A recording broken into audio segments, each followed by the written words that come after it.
The call came on a rainy Tuesday morning. I was elbow deep in client paperwork at my small architectural firm when my phone buzzed with news that would change everything. Aunt Eleanor had passed away. "Ms. Reed, this is Jonathan Blackwood from Blackwood and Associates," the voice said. "I'm handling your Aunt Eleanor Reed's estate. Would you be able to attend the will reading this Friday?" I hadn't seen Aunt Eleanor in 5 years, not since that last Christmas when my cousins Derek and Victoria had practically staged a coup at the family dinner, insisting she move into assisted living and let them manage her considerable assets. I'd stood up for her then, arguing that at 75, she was sharp as ever and perfectly capable of managing her own affairs. That hadn't gone over well with the family. "Of course, Mr. Blackwood," I replied, trying to keep my voice steady. "What time?" Friday morning found me sitting in an elegant conference room at Blackwood and Associates, deliberately avoiding eye contact with Derek and Victoria. They sat across the table, Derek in his custom Italian suit and Victoria draped in what looked like half of Tiffany's inventory. "Now that everyone's here," Mr. Blackwood began, adjusting his wire-rimmed glasses, "let's proceed with the reading of Eleanor Reed's last will and testament." What followed was exactly what Derek and Victoria had engineered over the past 5 years. The main estate, worth nearly $12 million, was split between them. The investment portfolio, another $8 million, likewise divided. The art collection, the cars, the vacation properties, all distributed between the two of them. I sat quietly, remembering the summers I'd spent with Aunt Eleanor at her beach house, learning about architecture as she taught me to appreciate the elegant simplicity of the old wooden structure. She'd been the one who'd encouraged me to pursue my dreams of becoming an architect, even helping to pay for my education when my parents couldn't afford it. And finally, Mr. Blackwood continued, "To my niece Alexandra Reed, I leave my beach property at 1247 Ocean Drive, Little Hampton, along with all its contents and associated land rights." Derek actually snorted. Victoria didn't bother hiding her smirk. "The shack?" Derek said incredulously. "You're leaving Alex the shack." The beach house had been Aunt Eleanor's first home, purchased back in the 1970s when Little Hampton was nothing but a sleepy fishing village. Now it sat, weathered and small, among million-dollar mansions that had sprung up around it. I'd always loved its stubborn defiance of the modern world around it. "There are also some personal effects," Mr. Blackwood added, sliding a small envelope across the table to me. "Your aunt left this letter for you as well." Victoria stood up, smoothing her designer dress. "Well, that's settled then. Derek, shall we discuss the estate sale? I think Sotheby's would be best for the art collection." I waited until they left before opening the envelope with trembling fingers. Inside was a single sheet of Aunt Eleanor's distinctive stationery, her elegant handwriting flowing across the page. "My dearest Alexandra, if you're reading this, then they think they've won. Derek and Victoria have spent years trying to convince me I was losing my mind, all to get their hands on what they saw as their rightful inheritance. But they never understood what real value is. The beach house is yours now, my dear. I know you'll appreciate it in a way they never could. Remember what I taught you about architecture. Sometimes the greatest treasures are hidden in plain sight. Watch the tide lines during the storm season, especially around the old boat shed. There's more to that property than meets the eye. All my love, Aunt Eleanor." P.S. check behind the loose board in the kitchen, the one by the window. "I left something there for you." I folded the letter carefully, tucking it into my jacket pocket. Outside, dark clouds were gathering over the city, promising a significant storm system moving up the coast. The weather report had warned about potential coastal flooding and erosion. That evening, I drove out to Little Hampton. The old key Mr. Blackwood had given me feeling heavy in my pocket. The beach house stood silhouetted against the darkening sky, its weathered gray siding and slightly crooked shutters a stark contrast to the towering modern homes on either side. Inside, everything was exactly as I remembered. The old wooden floors creaked welcomingly under my feet as I made my way to the kitchen. The loose board Aunt Eleanor mentioned was right where it had always been, rattling slightly in the growing wind outside. I pried it up carefully, reaching into the dark space beneath. My fingers touched something cold and metallic, an old tin box, the kind that once held Christmas cookies. Inside were photographs, dozens of them, dating back to the 1970s. They showed the beach house and the surrounding property from various angles, but particularly focused on the old boat shed and the tide lane. But more importantly, there were documents, survey maps, property deeds, and what looked like geological surveys, all carefully preserved. As I spread them out on the kitchen table, the wind outside picked up, and the first heavy drops of rain began to hit the windows. A massive crack of thunder made me jump, and then the storm hit in earnest. I spent hours poring over the documents as the storm raged outside, pieces of a puzzle slowly clicking into place. The geological surveys, the old property lines, the careful documentation of the tides. Aunt Eleanor had been recording something, tracking changes over decades. Around midnight, the storm intensified. Through the kitchen window, I could see massive waves crashing against the beach, much closer to the house than I remembered from my childhood. The old boat shed, perched right at the edge of the property, looked like it might not survive the night. That's when I noticed something strange. As the waves pulled back, they were taking huge amounts of sand with them, and in the brief illumination of lightning strikes, I could see something beneath the eroding beach. Something that shouldn't have been there. I grabbed my raincoat and a flashlight, fighting my way through the wind to the boat shed. The waves had carved away nearly 6 feet of sand, revealing what looked like stone? No, not stone. Concrete. My architectural training kicked in as I shone the flashlight over the exposed structure. This wasn't just some old foundation. This was engineered, intentionally hidden. The boat shed wasn't just sitting on the beach. It was sitting on top of something much larger, something that had been carefully buried decades ago. As I stood there in the howling wind, rain soaking through my coat, I remembered something from my architectural history classes about this coast during World War II. About hidden bunkers and storage facilities, about valuable assets moved away from major cities. My phone buzzed. A text from Victoria. Hope your shack hasn't blown away in the storm. Derek and I are meeting with the estate lawyers tomorrow to begin liquidating everything. Don't worry, we'll send you pictures of the mansion before it sells.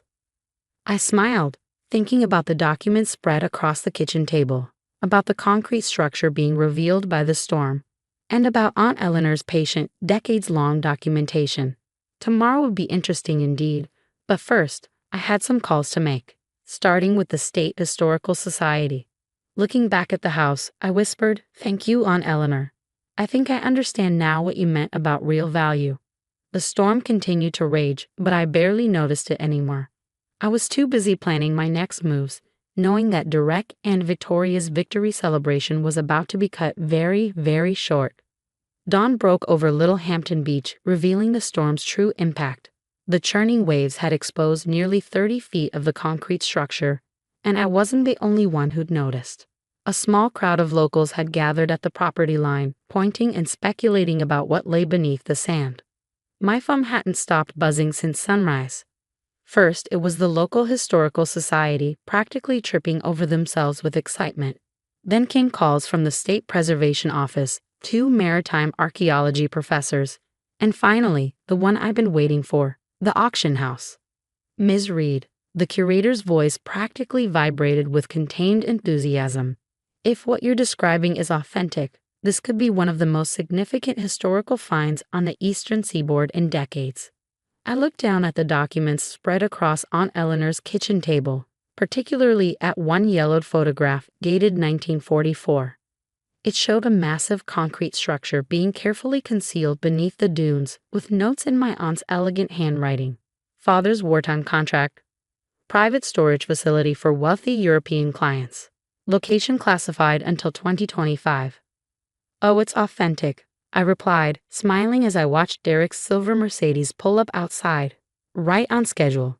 But I believe my cousins are here now. Could we continue this conversation later? Say, after Monday's auction. Derek and Victoria burst through the front door without knocking, their designer clothes hilariously out of place in the humble beach house.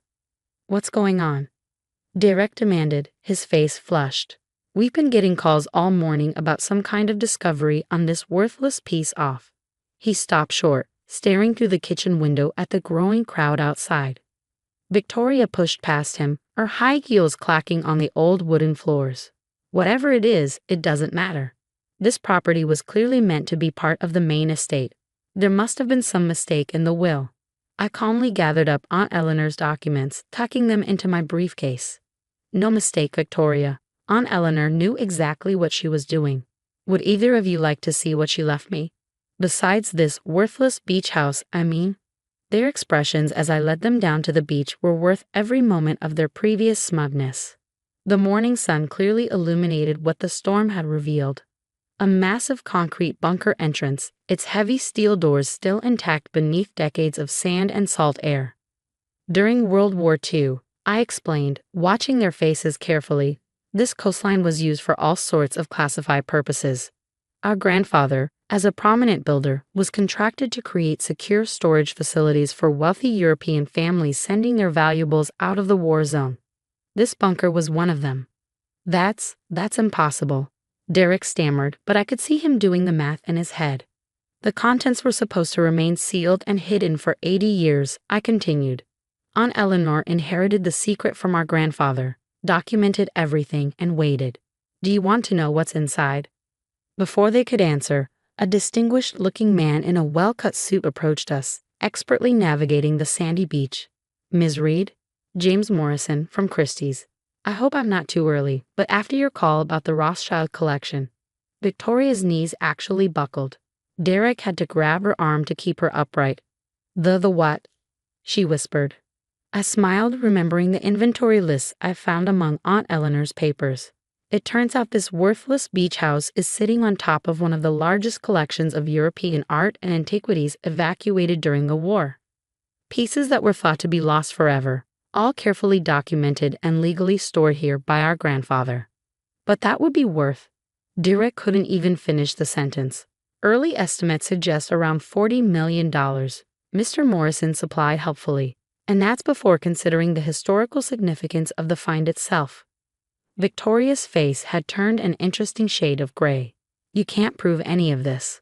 The main estate. Actually, I cut in. Aunt Eleanor left very detailed records. She spent decades quietly paying property taxes on the full value of the land and its contents, all documented. She knew exactly when the classified period would end and timed everything perfectly, even her death, in a way. I turned to Mr. Morrison. I believe we discussed a private viewing for serious buyers on Friday, followed by the main auction on Monday. He nodded, already tapping on his tablet. The international interest is intense. We've had inquiries from major museums and collectors worldwide. Ms. Reed, would you like to begin the process of opening the vault? Derek stepped forward, lawyer mode engaging. Now wait just a minute. As executors of the main estate, have no claim whatsoever, I finish for him. I have the original contracts, the property deeds, and Aunt Eleanor's explicit instructions. But don't worry, you're both welcome to attend the auction. As guests, of course. The next few days passed in a blur of activity. News crews descended on Little Hampton, historians argued about the significance of the find, and art experts practically wept as each new piece was carefully cataloged. The bunker had been expertly designed and maintained. Everything inside was perfectly preserved. Victoria tried to contest the will, of course. That failed spectacularly when her own lawyers saw Aunt Eleanor's documentation. Derek attempted to claim executors' rights over the find, only to be shut down by 3 separate courts in record time. The morning of the auction, I stood in the kitchen of the beach house, my beach house, drinking coffee from Aunt Eleanor's old pottery mug. The same real estate agent who had dismissed the property as teared-down material just a week ago had called yesterday with an offer of $5 million for the house alone, now that it was famous. I declined. Some things are worth more than money. The auction itself exceeded everyone's expectations. Museums around the world bid furiously for pieces of the collection.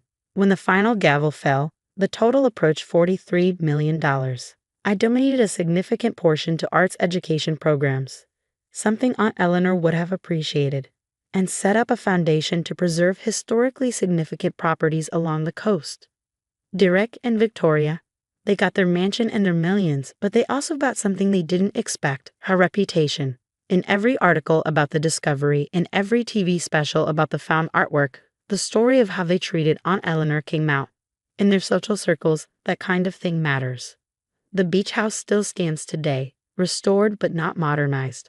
I live there now, running my architectural firm from the upstairs office where Aunt Eleanor once sat planning her masterpiece of patience and timing. The boat shed has been turned into a small museum, documenting the history of the bunker and the woman who kept it secret for so long. Sometimes, during storms, I sit in the kitchen and watch the waves, thinking about value and worth, about patience and karma. On the wall hangs my favorite piece from the collection, a small watercolor of the beach house as it looked in the 1970s, painted by one of the European artists who'd stored their work here. Beneath it is a photograph of Aunt Eleanor, young and smiling, standing in front of her worthless beach house. The frame holds a note she wrote to me, found among her papers. Real wealth isn't in what you own, my dear, but in what you understand. Some people look at a humble beach house and see only what they can take. Others look deeper and find treasure. Always look deeper. Last week, Victoria's daughter, my cousin once removed, came to visit. She's studying architecture in college and wanted to see the house that everyone in the family still talks about. I took her on a tour, showed her the clever ways her great-aunt had preserved both the house and its secret, and watched her eyes light up with understanding. But how did she know you'd figure it out? She asked as we sat in the kitchen, drinking coffee from Aunt Eleanor's old mugs. I smiled, remembering all those summer days spent here, learning about architecture, history, and patience from a woman who saw value in everything. Because she taught me to look past the surface, I replied. And sometimes, that's where you find the real treasure. The girl nodded thoughtfully, then asked if she could intern at my firm over the summer. I hired her on the spot. After all, Aunt Eleanor taught me something else too. Sometimes the best revenge isn't about getting even. It's about passing on the wisdom to the next generation. As for the beach house, it's still here, still standing strong against the modern mansions rising around it. And if there are any other secrets hidden in its walls or beneath its foundations, well, I learned from the best about the value of patience. Some treasures, after all, are worth waiting for.